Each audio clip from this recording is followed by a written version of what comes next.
एके जानू किसनमा के सेट जाही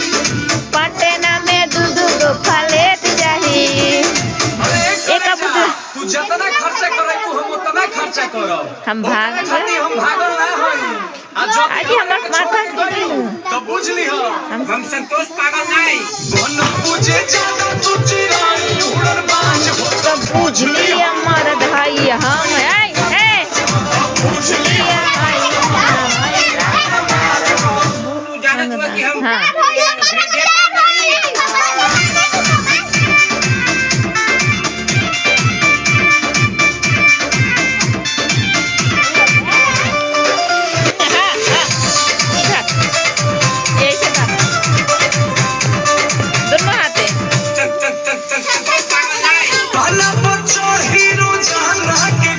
जितना हमसे करई तोरा से बेसी हम ले ले बनी सीछा पीछा छोड़ा नहीं पड़बे अच्छा के प्यार में है सावना बताओ माहौल का रहबना बुझलो अरे करे जा जितना तोहरा से रात में बात कइले बनी न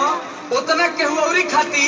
जागल ना है लेकिन जदी तू हमार दिल तुरलू तो बुझ ली हो हम संतोष पागल नहीं बना बुझे ज्यादा तू चिराई उड़न बाज हो तो बुझ लिया मर्द हम हई रंगदार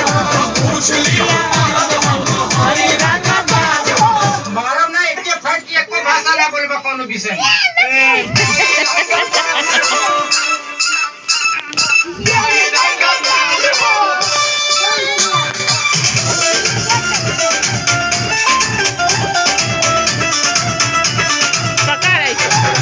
सबने के प्यारे का तारी कैमरे पर रख दे यहाँ हम उसके देखो बहुत डर हो मन को न बाते तो कान पे ले आते लव में हो जाला हम बहुत डर हो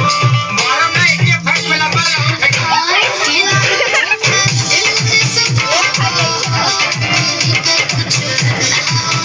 हवा बनावता रहो अरे करे जा हम बरसी ना खाली गरजे वाला बादल ना होई आ जदी हमरा के छोड़ के गइलू तो बुझ ली हो हम संतोष पागल नहीं बनो बुझे ज्यादा तू चिराई उड़न बाज हो बुझ ली हो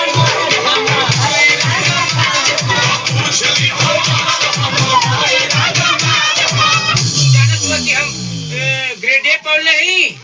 ओले नियर खड़ा हो जिबे